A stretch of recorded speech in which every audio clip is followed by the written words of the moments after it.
আমরা এটা মূলত স্বরাষ্ট্র উপদেষ্টাকে উপহার হিসাবে নিয়ে এসেছি।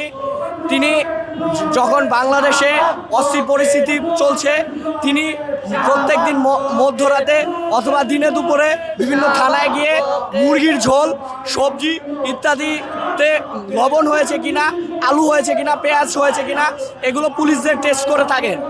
আমরা যখন মব ঠেকাতে ব্যস্ত, আমরা যখন সন্ত্রাস ঠেকাতে ব্যস্ত, তখন তারা আমাদের সন্ত্রাস ধরিয়ে দেওয়ার জন্য 50 লাখ টাকা পুরস্কার ঘোষণা করে। আমি বলতে চাই যে যদি জনতাকে 50 লাখ টাকার পুরস্কারের মাধ্যমে সন্ত্রাসী ধরিয়ে দিতে হয়, তাহলে এই দেশে ডিজিএফআই, এনএসআই, পিবিআই, সিআইডি কি করে? আমরা তাকে আরও বলতে চাই যে আপনার যেহেতু স্বরাষ্ট্র উপদেষ্টার কাজ কি সেটা জানা দরকার, জানেন না বা আপনি জানতে চান না, তাই আপনি যা চান, আপনি প্রত্যেক দিন থানায় গিয়ে বিভিন্ন আলু, পটল, ফুলকপি, লবণ, মরিচ, পেঁয়াজ এগুলো টেস্ট করেন পুলিশদের খাবারের।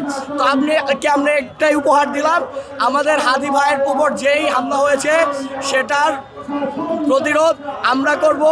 লীগ যা করছে, সন্ত্রাস যা করছে, যেহেতু জনতাকেই প্রতিরোধ করতে হবে, আমরা জনতার অস্ত্র হাতে নিলাম এবং আপনারা স্বরাষ্ট্র উপদেষ্টার জন্য আমরা ফুলকপির ঝুড়ি তুলে দিলাম। শাকসবজি নিয়ে তিনি বসে থাকুন এবং জনতা প্রতিরোধ করে তুলে। আমরা স্বরাষ্ট্র উপদেষ্টার জন্য আলু, পেঁয়াজ, বেগুনের ঝুড়ির উপহার নিয়ে এসেছি।